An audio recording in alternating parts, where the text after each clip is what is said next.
Welcome to another tactical analysis from Pro7 Soccer. Today we're going to look at fullbacks and why I believe they're the most important attacking player on a team, and in particular we're going to look at Trent Alexander-Arnold and Andy Robertson of Liverpool, who have both had fantastic seasons.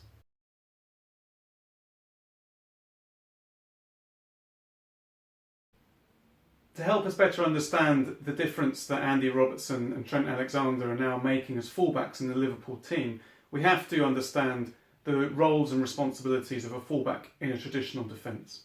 Now, most teams today and for many years have played with a back four. You do see examples of back three and back five, but more often than not, teams are playing with a back four. They're right back, centre back, and left back. Now, the back four work as a unit in and out of possession, particularly out of possession, and their roles and their positions they take up on the pitch will change depending on where the ball is. So if we have a ball up on the wide position, opposition player in possession of that ball, a fullback's going to come out and press. They're going to stop them from delivering crosses into the box. Centre-back will come across and cover in case this player dribbles past the fullback. The other centre-back and the opposing fullback will provide balance. If the ball comes to the middle, player in possession here, then the fullback would drop back in. The centre-back then provides pressure in their zone, in their channel, cover from the fullback, cover from the centre-back, and balance from the right back. Likewise, if we switch all the way over to the other side, the left winger's on the ball, then we just see a mirror image of what I've just shown you. Fullback goes across to provide pressure, centre-back provides cover, centre-back and fullback tuck in to provide balance. And that's a traditional setup for back four out of possession. This image is taken a few minutes into the Watford-Liverpool game earlier in the season. We've labelled the back four. Trent Alexander-Arnold is at right back, the centre-back furthest forward is Lovren, the deeper centre-back is Van Dijk, and at left-back we have Robertson. As we've just seen on the tactics board, we can see the Liverpool defence working in tandem. Lovren is providing pressure on the ball, Alexander-Arnold and Van Dijk are providing cover, whilst Robertson is providing balance on the far side. You could argue that Robertson should be slightly deeper to mitigate the risk of a through ball, but given his pace and Alisson's high starting position, I think the risk is minimal. Again, here we can see that the Liverpool defence are very well organised. They're nice and compact, denying the opposition space, working in tandem. Van Dijk's challenging for the ball this time, and the remaining back three are in great positions to cover him. When out of possession, both Alexander-Arnold and Robertson adopt traditional fullback positions. However, it is when Liverpool are in possession that the movement, roles and responsibilities taken on by both fullbacks is anything but traditional. When in possession, teams that are playing with a back four, whether that be a 4-4-2 or a 4-3-3 as we've got shown here, they normally allow one of the two fullbacks to progress forwards. So as you can see, we've got the ball on the right-hand side with number 7 in the right wing position, and traditionally a team would allow their fullback to come up and support. You might see a fullback overlap up into this position so it can play through, or potentially, but less often, you'd see a fullback go on the inside or underlap.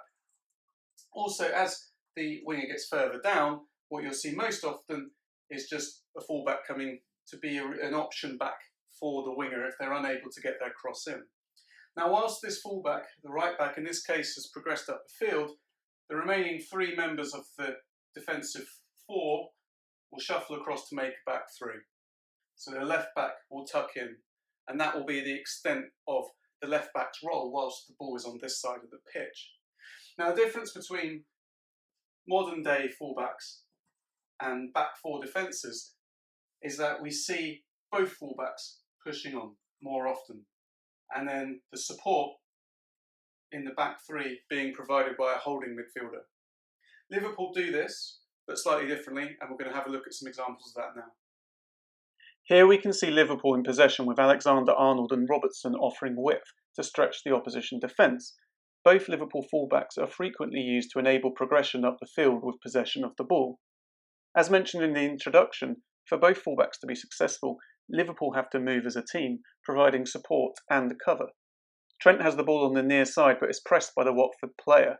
Liverpool look to switch play over to Robertson, but to facilitate this passing sequence, it is the movement of Wijnaldum that is critical. By dropping back into the defensive line, he not only provides a passing option for Alisson, but also provides the necessary defensive cover which allows Robertson to push further up the field. When Trent and Robertson get into the opposition half, they are critical components of the Liverpool attack. Here we can see Trent providing a deep passing option for Salah, and Robertson is making an attacking run into the penalty area.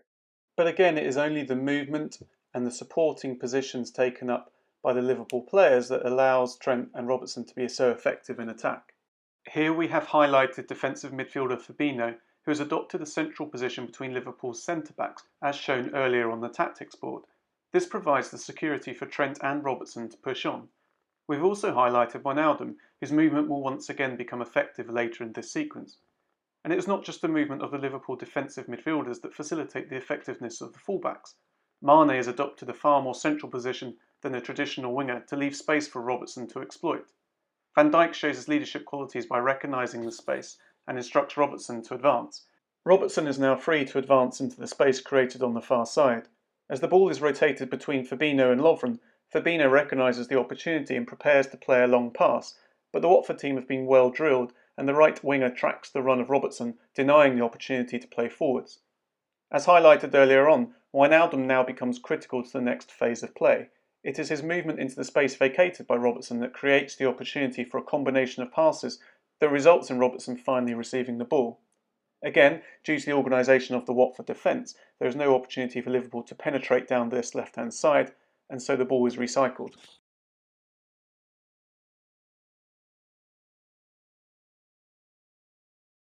And it is Trent who receives the ball on the far right-hand side. Look at the width that the two fullbacks have created for Liverpool. And this is the key to how Liverpool play. Every team needs to generate width. It's a key principle of attack. But by using the fullbacks to create this width, Liverpool are able to get their three most potent goal scorers, Salah, Mane and Firmino, in the central areas of the pitch where they can cause more damage. Okay, in this instance Salah has actually dropped deeper, but because Liverpool have been so well drilled, their team movement is completely fluid and Oxlade-Chamberlain has taken Salah's position. But it is these fundamental movement patterns by Liverpool when in possession that cause the opposition so many problems. The Watford back four are starting to get stretched as they slide from side of the pitch to the other to cover the full width of Liverpool's attack. It is during the slide that gaps are starting to appear that Liverpool's forwards can penetrate in. To counter this, the four Watford midfielders have to provide cover. You can even see Watford's two strikers on the edge of Watford's defensive third. This means that even if they win the ball, they do not have high outlets available for a quick counter-attack. Liverpool's attacking strategy is also a highly effective defensive strategy. Robertson and Trent are clearly critical to the Liverpool system of play, but it's worth pointing out again that it is the movement of everyone on the Liverpool team that enables these opportunities to be created. In this earlier clip we showed the movement of Wijnaldum, providing the opportunity for the switch of play from Trent to Robertson. And in this clip here we can see the interchange between Mane and Robertson to create an opportunity in the left-hand channel. Mane comes short, imitating that he's going to receive the pass. The Watford centre-back reacts quickly to Mane's movement, but unfortunately the Watford right-back doesn't react fast enough to the movement of Robertson, who is left free to attack in the left channel. Watford do recover quickly though, and the ball goes backwards, but once the ball is delivered into the penalty area, look who's waiting on the far side to try and get a shot away or to get the ball back across the box. We also have this example from Wolves-Liverpool even earlier in the season. Henderson's providing cover here for Trent, who's on the ball, and it is the movement of Wijnaldum who works extremely hard that allows the switch of play from one side to the other. Here you can see him dropping back into defensive position, and that allows Robertson to receive the ball. And just look at the width that Robertson and Trent have created here. Why I believe fullbacks are now the most important attacking players in a team, and particularly for Liverpool. But the point I want to emphasise is that the fullbacks can only be effective if the movement of all of their teammates is conducive to them doing so. So on the tactics board here, we have our fullbacks, left back, right back, Trent and Robertson. Now what they are able to do is obviously, or what they do is move forwards into higher positions. That opportunity is created by Fabinho or other defensive midfielders in Liverpool's team dropping back into this position. Are able to get that back free and provide cover. Sometimes they'll be higher, and due to the way that they're playing, they're forcing opposition teams to keep their strikers deep as well. Liverpool can risk only having two at the back. But either way, there's always security here.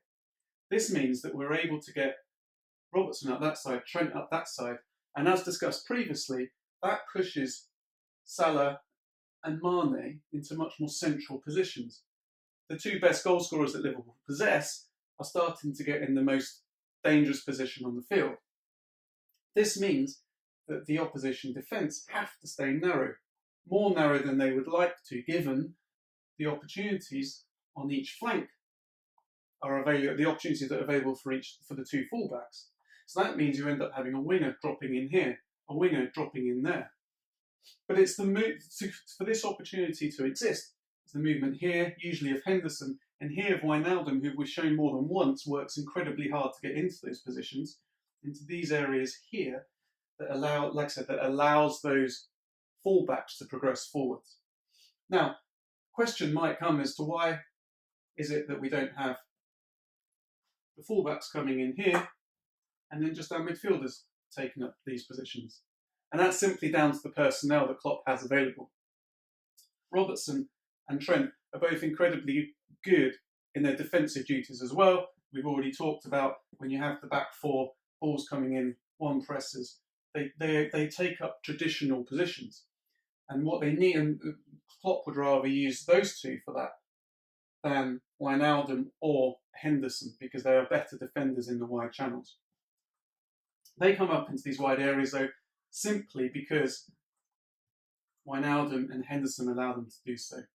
Additionally, the reason that Henderson and Wijnaldum are here in the centre is if that ball does end up in the opposition team possession, say with Watford as we've been looking at mostly in the video, they're in a central position to try and win that back.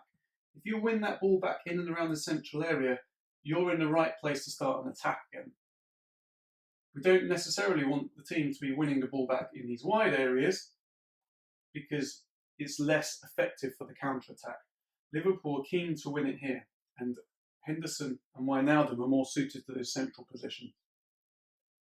So just to finalise the point here, it is the movement of the midfielders, it is the movement of Mane coming short to allow Robertson to get in, it is the movement of Fabinho dropping deep in, which means that the centre-backs can push out, and it's because both full-backs are getting forwards, Mane, Salah and Firmino, who tends to drop in as a false nine, but all three of them are able to get in and around that dangerous area.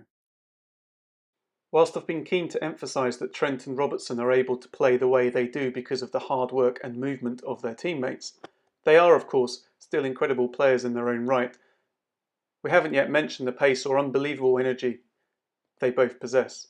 Just take a look at this counter-attack against Southampton.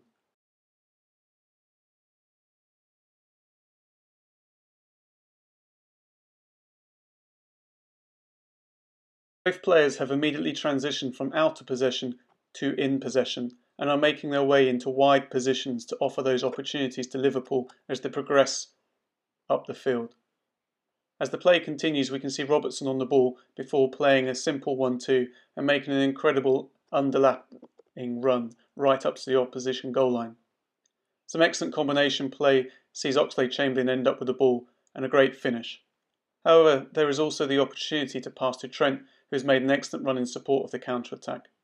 Southampton had actually got good numbers back behind the ball, but whilst they may have been able to block Oxlade-Chamberlain's shot, they wouldn't have been able to do anything about the cross-box pass to Trent. That's the end of the analysis for today's video. Thank you for watching. I hope that you've enjoyed watching and found it informative. If you have, please remember to click on the subscribe button so that you can stay up to date with all the analysis and all of the videos that we share.